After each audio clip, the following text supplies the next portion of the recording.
eenyuun Yesuus Kiristoos isa nama ta'ee jechuudha. Kun ammoo Yaaqoob faraajanii turan masilaalii bantii waaqarraa lafaatti dhaabatu argina. Isarra immoo ergamoota waaqayyootu deemaadha. Kanaaf maal jedhe Yohaannis ilma namaa kanarra karaan jira jechuudha. Karaa isa kam gara abbaatti kan walitti fidu jechuudha. Karicha jechuun ilma namaa kanarra deemamuu jechuudha Yesuus. Isa ilma namaa ta'ee Yesuus gara lafaatti. Kanaafuu ilma namaa irra otoo ol ba'anii ka jedhu ilma namaa irra otoo ol ba'anii gadi bu'anii arguuf jirtu jedhe. Ilma namaa irratti otoo ol ba'anii jedha bar. Ilma namaa irra otoo ol ba'anii ilma namaatti otoo ol ba'anii jechuudha. Ol ba'anii otoo gadi bu'anii ilma namaa irratti. Waaw. Hiika karaati gaa kun.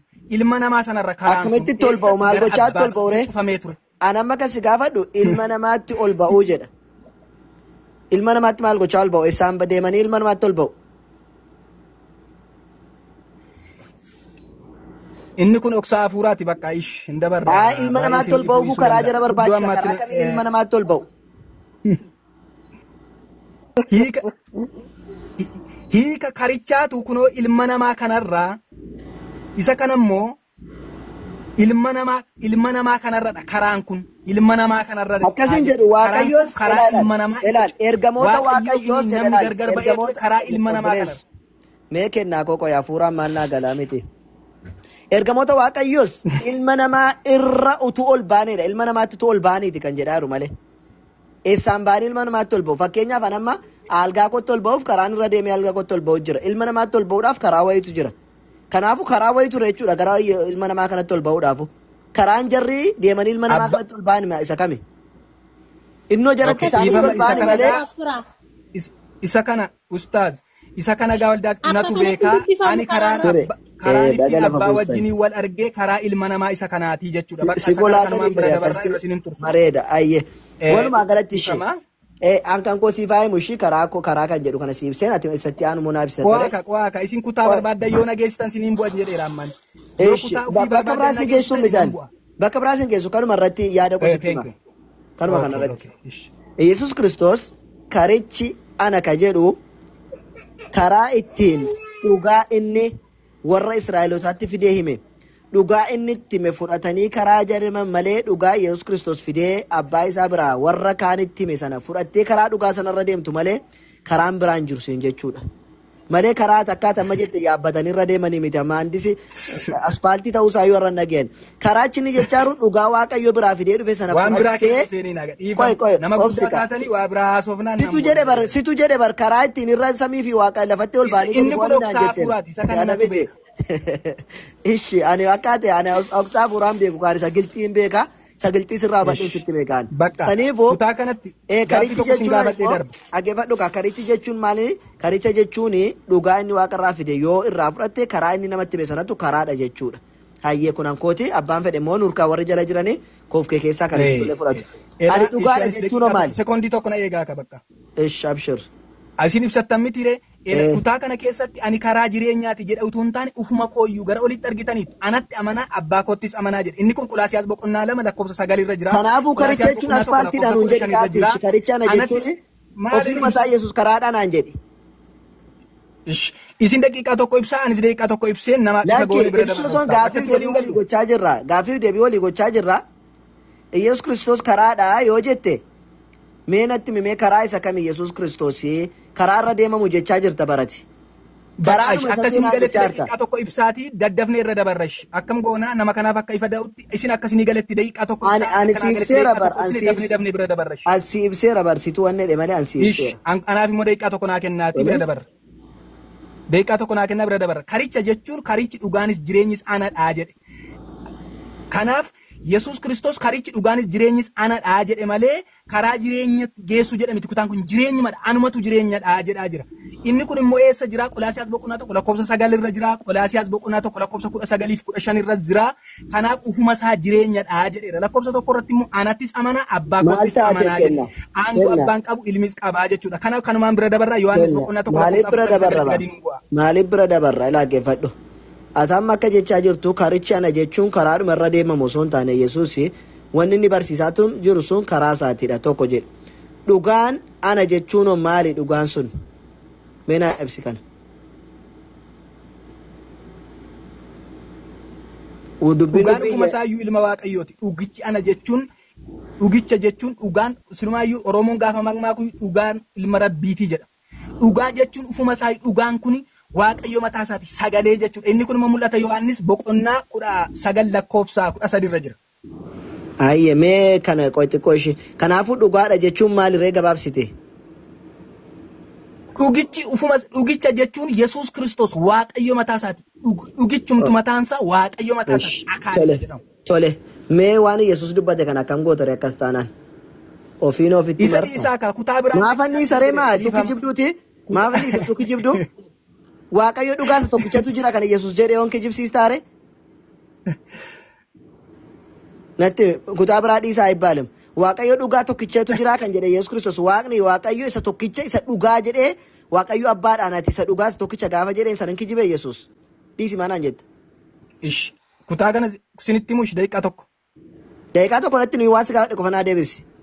Waaqayyo isa dhugaasa tokkicha kan jedhe kana dhugaan tokkicha jiredha Yesuus Kiristoos hin kijibe. Waaqayyo isa dhugaa tokkicha. Yesuus Kiristoos isa. Ati immoo lamaa jechaa jirta. Lakkiin kun ikkoo hin cufamne ila koomaadhaan tuqamee jira. Jechi kun ikkoo tuqaadhaan dhaabatee miti. Maal jedhaa jira? Yesuus Kiristoos isa ati ergite beekuun. Eenyu isa erge isa abbaan erge beeku. Eenyutu erge? Ustaaz isa abbaan erge wallaaltan. Kutaan kun eenyutu erge Yesuusin? Yesuus isa abbaan erge beeku wallaaltan. Kenna abboon iyyan barbaadu ana wata jechuu osoo hin taane gaaffis gaadhe qofa gabaabsin. Eenyutu ergeen bakka kana irratti Yesuusin? Abbaa. Abbaan kun isa kami? Isuma asirra jiru dubbadhu. Dubbisi. Waaqayyo isa tokkicha dhugaa Yesuus Kiristoos. Kanaafuu kan isa ergeen eenyu Waaqayyo isa tokkicha isa dhugaa ergeen miti? Ani kutaa kana ofii isin fiduun barbaadu. Isin anatu fidate waan ta'eef naa ibsi.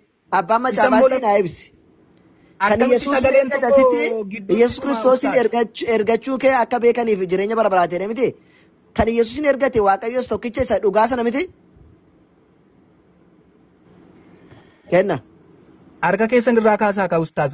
Kuno Waaqayyo isa tokkicha isa dhugaa sana miti Yesuus. Harka keessan irraa kaasaa lakkoofsa 14 geenya. Maal 14 geessa kanaa xumurru mee 14 irra jiru nu 3 irra jirra boleessoo maal taate? Meesa kanaa xumurru kan Yesuusin ergate Waaqayyo isa dhugaa tokkicha miti?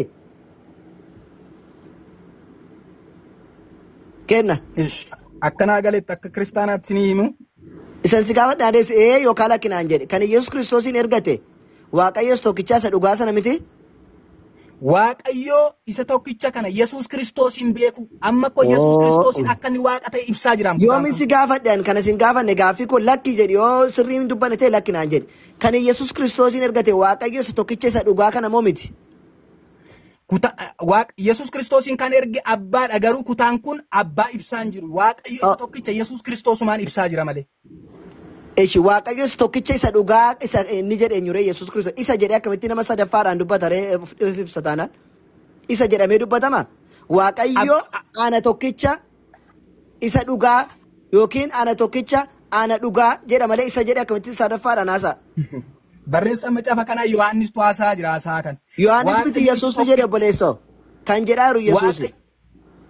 Kan jedhaa jiru Yesuus malee Yohaannis miti. Kan jedhaa jiru Yesuus. Asirraa kaasii dubbisuu danda'a. Dhaggeeffadhu.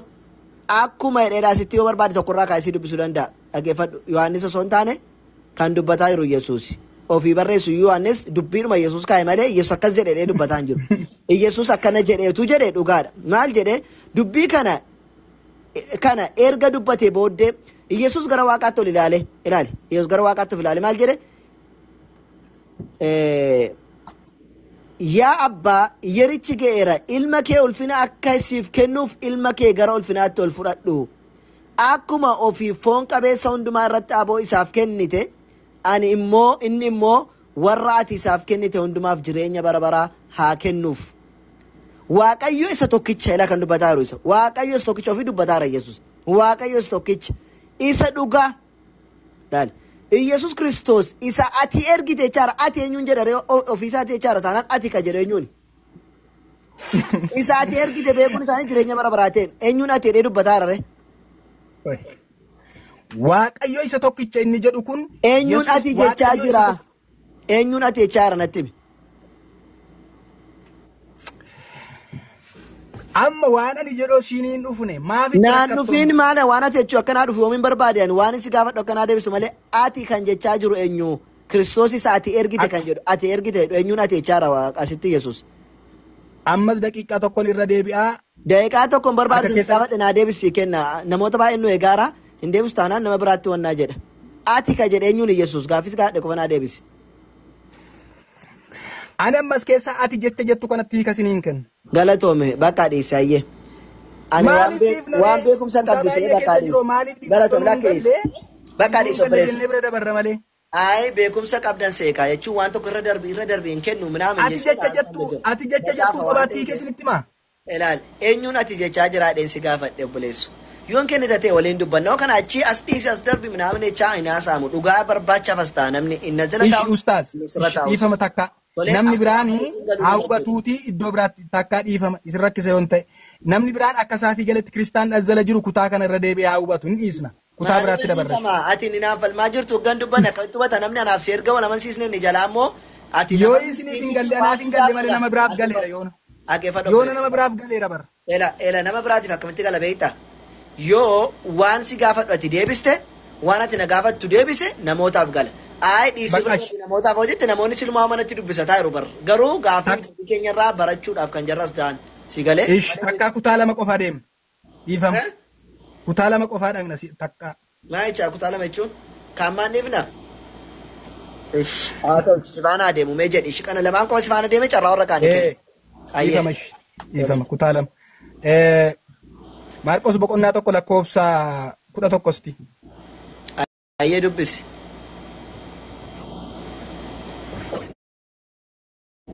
Okay.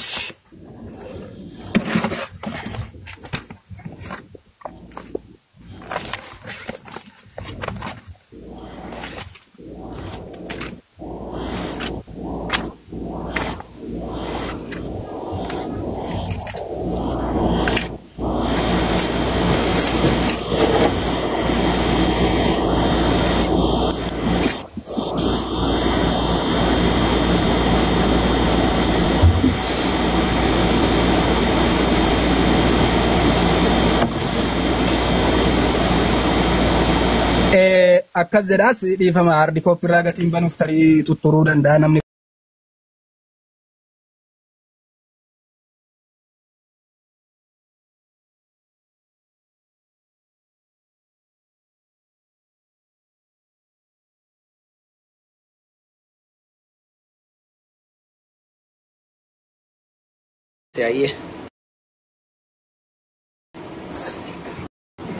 Sagaleen immoo eenyu biraa abbaa biraa ati ilma koo isa jaalatamaadha gammachuun koo sitti ni raawwatama jedhe eessaa sagalee waaqarraa kanan fudhattu moo hinaaltu.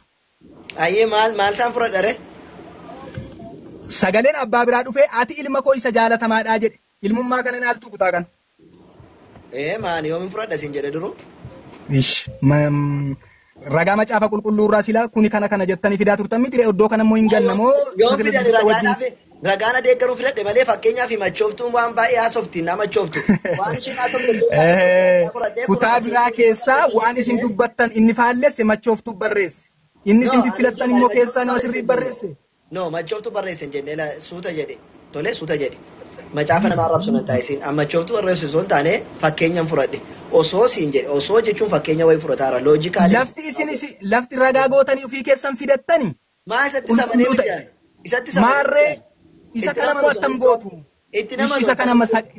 Isa kana mo'attam gootu. Macaafuma kee guutummaan guutuutti itti nama nula waan tokko akka bartu. Isa immoo maaliif achirraa ragaa nuu dubbistu?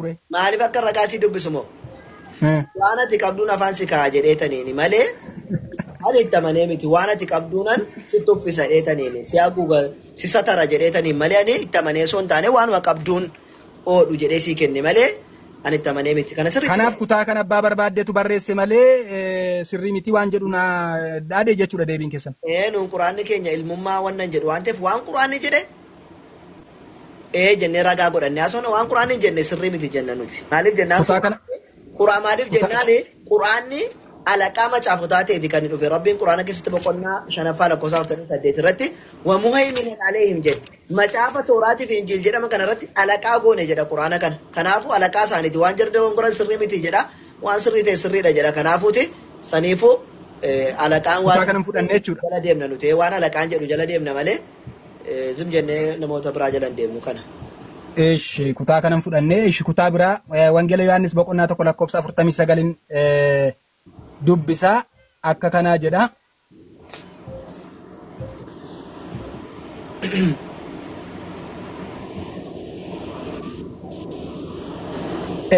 Kana irratti Naatinaa'el Rabbi ati ilma Waaqayyooti jedhee jedha.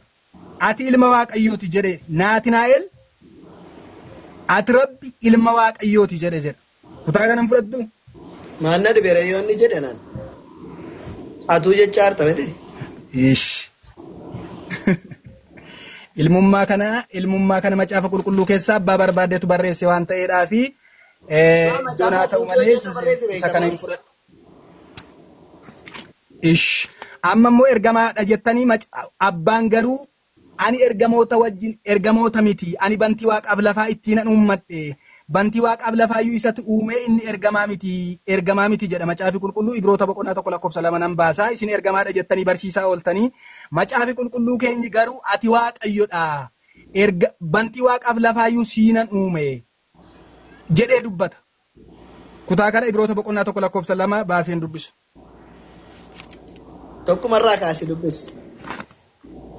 Kanaaf akka inni ergamaa hin taane abbaan illee ragaa ba'aa jechuudha. Ani ergamoota keessaa eenyuunan bantii waaqaaf lafaa ittiin uume jedheera. Kanaaf bantii waaqaaf lafaayyuu siinan uume. Kanaaf ergamoota wajjiniin tokko isa sin jettanii fi ergamaa wajjin akka inni tokko hin taane macaafi qulqulluu keenya ifatti biroota keessatti lafa kaa'a. Baasiidhuma dubbisi mee lakkoofsa tokkorraa deemna.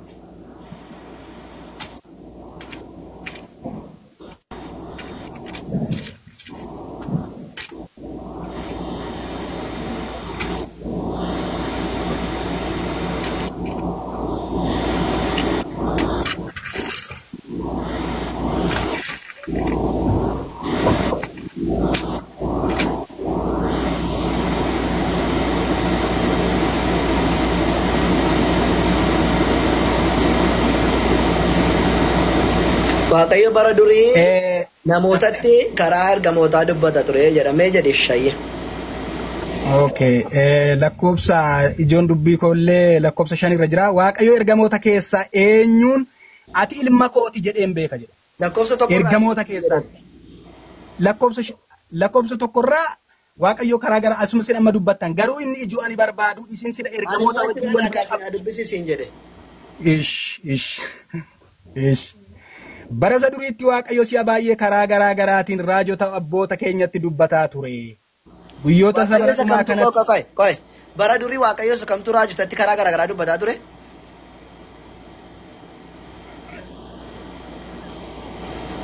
Maal jettan? Waaqayyo kamtu bara durii raajotatti karaa garaa dubbataa kan ture Waaqayyo kami? Ani amma kanan barbaacha dhufe kutaa kana miti. Isa kana roobraa nagaa. Kutaa tokko dhiisuun hin jiru kaama caamni kan keetii ani moo waan naan galee si gaafataa deema sii galee yoo akkatti deemnee hanga shan irra nuu gala. Ishi maal jettan? Ofii kolfitee nan kolfisiisiine akkan jedhe. Ishi. Waaqayyo kamtu bara durii karaa namootaa raajotatti dubbataadhaa ture siin jedhe. Karaa raajotaa namootatti dubbataa kan ture eenyu? Waaqayyo isuma amma jenne abbaa ilma hafuura qulqulluu seera uumamaa boqonnaa tokko irratti koottaa akka bifa fakkaattii keenyatti nama uumna isa jedhe Yesuus Kiristoos isuma amma nama ta'e kanatu bara duriis akkaataa kanaan dubbataa ture. Amma garuu nama ta'ee dhufee. Okay. Waaqayyo isuma kanatu bara durii karaa raajotaa namootatti dubbataa ture.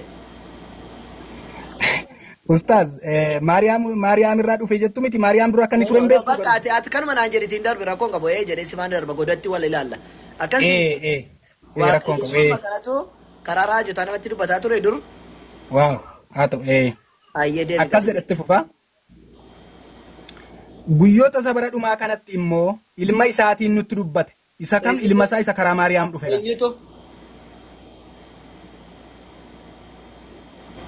Eenyutu karaa ilma isaa nutti dubbata?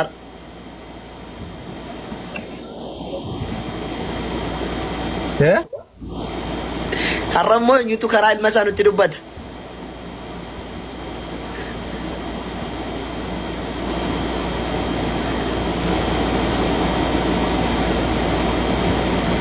Kennaa ko.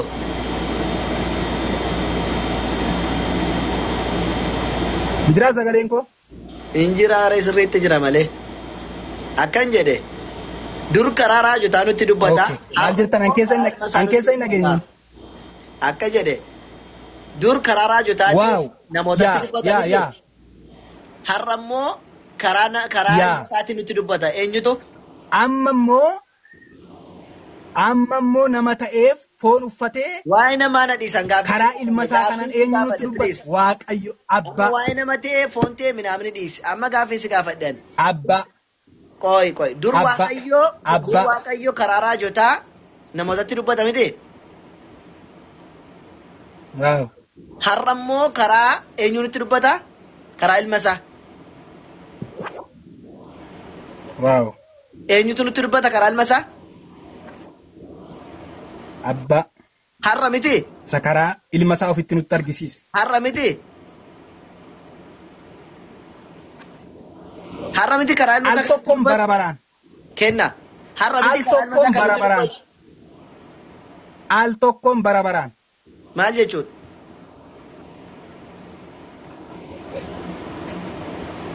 Lakkoofsa 5 irratti akka lakkoofsa 5 irratti immoo akkas jedha. Lamarraa xumurra boleessa qoy.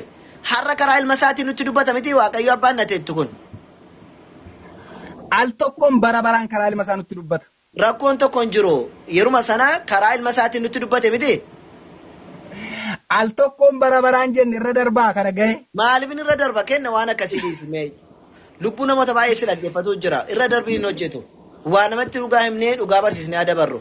Abbaan macaafaa si gaafataa hin jira. Ifa walii goona. Wanti irra darban tokko hin jiru. Wanti keessa deemanii bakka jaallatan qofa fudhachuudhaa miti.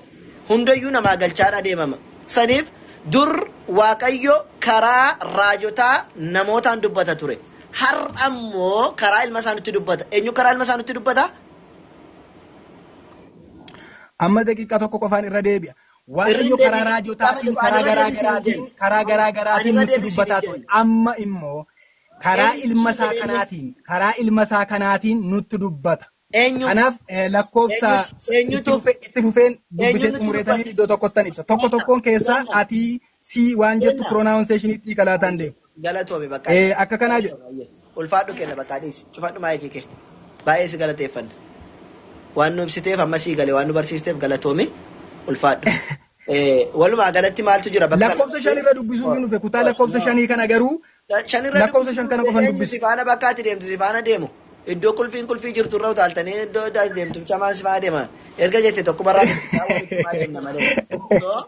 kanarratti Waaqayyo jalqaba karaa raajotaatiin namootatti dubbataadhaa ture. Eenyu Waaqayyo. Har'ammoo karaa ilma isaa nutti dubbata. Eenyutu Waaqayyo karaa ilma isaatiin nutti dubbata jechuudha. Kanaafuu Waaqayyo duraan yookiin Waaqayyo isa kan Yesuus suni karaa raajotaa namoota durii dubbataa ture. Har'ammoo karaa ilma isaa akkasiin jettanitti eenyutu Waaqayyo sana dubbataa ture. Kanaafuu Yesuus Waaqayyo miti jechuudha. Karaa ilma isaa dubbataa ture jechuudha. Galatoomishi namoota biraa carraa kennu sa'aatii dheeraa siif kenne waan ta'eef galatoomishi. Yoo barbaadde booddee irra dubbatuu dandeessa. Maa Ortodoks moo zinnaashtu dursee seeneme? Carraa warra dubaraatiif haa kenninume. Eenyu jira si lamaan